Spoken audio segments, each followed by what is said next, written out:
अमीर आदमी ने कभी सपने में भी नहीं सोचा था कि उसकी पत्नी उसी के होटल में एक वेट्रेस की नौकरी करती है। जब होटल में उसकी एंट्री हुई तो बाकी सभी महिला कर्मचारी उसे खुश करने और उसकी चापलूसी करने के लिए दौड़ पड़ी। उसी समय एक ग्राहक का छोटा बच्चा खाना खाते खाते बुरी तरह गले में फंस गया और दम घुटने लगा, लेकिन वहाँ मौजूद किसी भी वेट्रेस ने उसकी मदद नहीं की। सिर्फ उसकी पत्नी ही तुरंत बच्चे की मदद के लिए दौड़ी। उसने सही तरीके से बच्चे की मदद की और कुछ ही पलों में बच्चे के गले में फंसा खाना बाहर निकल गया। बच्चे के माता पिता बार बार उसका धन्यवाद करने लगे, लेकिन काफी देर तक झुककर बैठे रहने की वजह से महिला का ब्लड शुगर अचानक कम हो गया और उसे चक्कर आने लगे। खुशकिस्मती से अमीर आदमी ने समय रहते उसे संभाल लिया। वह नाराज था क्योंकि उसकी पत्नी पहले से ही गर्भवती थी और वह चाहता था कि वह घर पर आराम करे और बच्चे का ध्यान रखे, लेकिन पत्नी ने उसकी बात का गलत मतलब निकाल लिया। उसे लगा कि उसका पति उसकी वेट्रेस की नौकरी से शर्मिंदा है। ये देखकर सुपरवाइजर को जलन होने लगी कि मालिक का ध्यान उसी महिला पर गया है। उसने तुरंत उसे नौकरी से निकालने की कोशिश की। ये सुनकर अमीर आदमी गुस्से से भड़क उठा। उसने कहा, पूरे होटल में सिर्फ इसी ने उस बच्चे की मदद की। नौकरी से निकालना है तो उन लोगों को निकालो जिन्होंने सब कुछ देखते हुए भी कुछ नहीं किया। मामला बिगड़ता देखकर मैनेजर तुरंत बीच में आया। उसने घोषणा की कि जिन कर्मचारियों ने बच्चे की मदद नहीं की उनका बोनस काट लिया जाएगा और उस महिला को $10,000 का इनाम दिया जाएगा। ये सुनने के बाद ही अमीर आदमी वहाँ से चला गया। मैनेजर को जरा भी अंदाजा नहीं था कि दोनों पति पत्नी हैं। उसे सिर्फ इतना लगा कि मालिक उस महिला में दिलचस्पी ले रहा है, इसलिए उसने सोचा कि अगर वह उस महिला का इस्तेमाल करे तो मालिक की कृपा पा सकता है। उसने महिला को उसकी सामान्य तनख्वाह से 10 गुना ज्यादा सैलरी देने का लालच देकर एक बार के प्राइवेट रूम में बुलाया। फिर काम का बहाना बनाकर उसने अमीर आदमी को भी वहीं बुला लिया। जब अमीर आदमी ने अपनी पत्नी को वहाँ देखा तो उसे लगा कि वह पैसे कमाने के लिए कोई भी काम करने को तैयार है। पत्नी वहाँ से जाना चाहती थी, लेकिन मैनेजर ने उसे जबरदस्ती वापस कुर्सी पर बैठा दिया। उसने कहा, अगर जाना है तो पहले मालिक के नाम का जाम उठा। मजबूरी में उसने वाइन का गिलास उठाया, लेकिन गर्भवती होने की वजह से उसे तेज मतली आने लगी। उसने तुरंत गिलास नीचे रखा और भागकर वॉशरूम चली गई। ये देखकर अमीर आदमी का गुस्सा 7वें आसमान पर पहुंच गया। उसने अपने असिस्टेंट को वहीं रुककर मैनेजर को सबक सिखाने का आदेश दिया। खुद वह बार के बाहर जाकर अपनी पत्नी का इंतजार करने लगा। जैसे ही वह वॉशरूम से बाहर आई उसने पूछा, तुम जिद करके नौकरी क्यों कर रही हो? शादी के समय मैंने तुम्हें एक अनलिमिटेड ब्लैक कार्ड दिया था। पिछले कुछ समय से उस कार्ड से लगातार खर्च होने की नोटिफिकेशन आ रही है। मुझे लगा तुम सिर्फ दिखावा करने के लिए नौकरी कर रही हो ताकि लोग तुम्हें सादा और लालची न समझें, लेकिन उसे यह नहीं पता था कि उसकी सौतेली बहन वह ब्लैक कार्ड चुरा चुकी थी और सारे पैसे वहीं खर्च कर रही थी। उसकी पत्नी ने उस कार्ड से 1 रुपया भी खर्च नहीं किया था। जब पत्नी ने अपने पति के मुंह से यह सुना कि वह उसे लालची और पैसों की भूखी समझता है तो उसका दिल पूरी तरह टूट गया। उसने ठंडे स्वर में कहा, बच्चा पैदा होने के बाद मैं तुमसे तलाक ले लूंगी और तुम्हारे एक पैसे को भी हाथ नहीं लगाऊंगी। इतना कहकर वह वहां से चली गई। उस रात अमीर आदमी ऐसे बिस्तर पर बैठा रहा जैसे कुछ हुआ ही न हो। वह पत्नी के आने का इंतजार कर रहा था, लेकिन जैसे ही पत्नी कमरे में आई उसने अपना तकिया उठाया। उसने कहा, जब तुम्हें लगता है कि मैं लालची और पैसों की भूखी हूँ तो मुझे तुम्हारे साथ एक ही बिस्तर पर सोने का कोई हक नहीं है। पति ने उसे रोकते हुए कहा, अगर माँ बाप आपस में नहीं बनाकर रहेंगे तो इसका असर बच्चे के विकास पर पड़ेगा। लेकिन पत्नी ने उसका हाथ झटक दिया और बोली, वैसे भी हमारी शादी में कभी प्यार था ही नहीं। इतना कहकर वह गुस्से में कमरे से बाहर चली गई। पति फिर से बिस्तर पर लेट गया। वह दिखावा करता रहा कि उसे कोई फर्क नहीं पड़ता, लेकिन पूरे बिस्तर में उसकी पत्नी की खुशबू बसी हुई थी जिससे वह सारी रात बेचैन रहा। अगली सुबह उसने देखा कि उसकी पत्नी नाश्ते के लिए नीचे नहीं आई। नौकरानी ने बताया, मैडम अभी भी कमरे में है, वह अभी भी आपसे नाराज है और जब तक आप घर में रहेंगे नीचे नहीं आएंगी। बच्चे की खातिर उसने मन मारकर ऑफिस जाने का फैसला किया। जाने से पहले उसने नौकरानी से कहा, उन पर नजर रखना और उन्हें दोबारा नौकरी पर जाने मत देना। नौकरानी ने तुरंत हामी भर दी, लेकिन जैसे ही वह घर से निकला पत्नी चुपचाप नीचे डाइनिंग हॉल में आ गई। जब उसे पता चला कि उसके पति ने उसे नौकरी करने से भी मना कर दिया है तो वह घबरा गई। उसे चिंता होने लगी कि तलाक के बाद उसके पास अपना गुजारा करने के लिए कोई पैसा नहीं होगा। मौका मिलते ही जब नौकरानी का ध्यान दूसरी तरफ था वह चुपके से हवेली से बाहर निकल गई। पार्ट 2 के लिए लाइक सब्सक्राइब कर।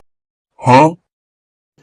रुको जरा, सबर करो। ये लड़की जानबूझकर अपने सौतेले भाई के बिस्तर पर जूस गिरा देती है। फिर वह बिस्तर पर चढ़कर उसे कई बार पैरों से रौंदती है और संतुष्ट होकर वहां से चली जाती है। इस वजह से लड़के को आधी रात में चादरें धोनी पड़ती हैं। जब उसके पिता ने पूछा कि क्या हुआ तो लड़का सच बताना चाहता था, लेकिन उसके पिता ने उल्टा उसका मजाक उड़ाते हुए कहा, इतने बड़े होकर भी बिस्तर गीला कर दिया। अपने भाई की बेइज्जती देखकर लड़की बहुत खुश हुई। असल में लड़की की माँ और लड़के के पिता ने दूसरी शादी कर ली थी और अब वे सब एक ही घर में रहते थे, लेकिन लड़का और लड़की एक दूसरे को बिल्कुल पसंद नहीं करते थे। फिर भी लड़की ने औपचारिकता निभाते हुए लड़के को एक तोहफा दिया, लेकिन जब लड़के ने देखा कि उसके लिए तैयार किया गया कमरा बहुत साधारण और जर्जर था तो उसने गुस्से में आकर लड़की का दिया हुआ गिफ्ट कूड़ेदान में फेंक दिया। अपना प्यार से तैयार किया हुआ तोहफा इस तरह फेंका हुआ देखकर लड़की बहुत नाराज हो गई। जब लड़का गर्म पानी से नहा रहा था तो उसने चुपके से वाटर हीटर का प्लग निकाल दिया। लड़का समझ गया कि यह उसी की शरारत है। अगले दिन बदला लेने के लिए उसने लड़की की खिचड़ी में सफेद सिरका मिला दिया। जैसे ही लड़की ने खिचड़ी खाई उसका मुंह इतना खट्टा हो गया कि वह ठीक से बोल भी नहीं पाई। बदला लेने के लिए लड़की ने लड़के के सूखे हुए कपड़ों पर पानी छिड़क दिया। हालांकि दोनों एक दूसरे से नफरत करते थे, लेकिन उन्हें रोज साथ में स्कूल जाना पड़ता था। उन्होंने तय किया कि स्कूल में वे ऐसे दिखाएंगे जैसे वे एक दूसरे को जानते ही नहीं। उसी समय लड़की की सहेलियां उसे लड़के के साथ देखकर हैरान रह गई, क्योंकि वह लड़का सिर्फ स्कूल का टॉपर ही नहीं था बल्कि सभी की नजर में एक समझदार, विनम्र और मददगार छात्र भी था। ये सुनकर लड़की बस बेबस होकर मुस्कुरा दी। कुछ ही देर बाद टीचर से बहस करने की वजह से लड़की को सजा मिली, लेकिन सजा के दौरान भी उसने टीचर की छतरी तोड़ दी। ऊपर खड़ा लड़का यह सब देख रहा था। उसे यकीन नहीं हो रहा था कि उसकी तथाकथित बहन इतनी निडर हो सकती है। इतना ही नहीं, लड़की ने पूरी क्लास को भी क्लास बंक करने के लिए मना लिया। ये देखकर टीचर गुस्से से आग बबूला हो गया, लेकिन अगले ही पल एक फुटबॉल आकर सीधे टीचर को लगी। बाकी छात्र टीचर को उठाकर वहां से ले गए। तभी लड़की को एहसास हुआ कि उसकी मदद करने वाला कोई और नहीं बल्कि उसका वही सौतेला भाई था। उस रात बारिश में भीगने की वजह से लड़की की तबीयत खराब हो गई। लड़का ऊपर से भले ही सख्त और रूखा दिखता था, लेकिन अंदर ही अंदर वह उसकी बहुत चिंता कर रहा था। इसलिए उसने लड़की को अपनी पीठ पर उठाया और अस्पताल ले गया। यहीं से दोनों के बीच धीरे धीरे एक अनकहा लगाव पैदा होने लगा। आने वाले दिनों में हालांकि दोनों पहले की तरह लड़ते झगड़ते रहे, लेकिन धीरे धीरे उन्हें यही नोकझोंक अच्छी लगने लगी। मगर उनकी यह बदलती हुई नजदीकियां लड़की की मां की नजरों से छिप नहीं सकी। पार्ट 2 के लिए लाइक सब्सक्राइब कर।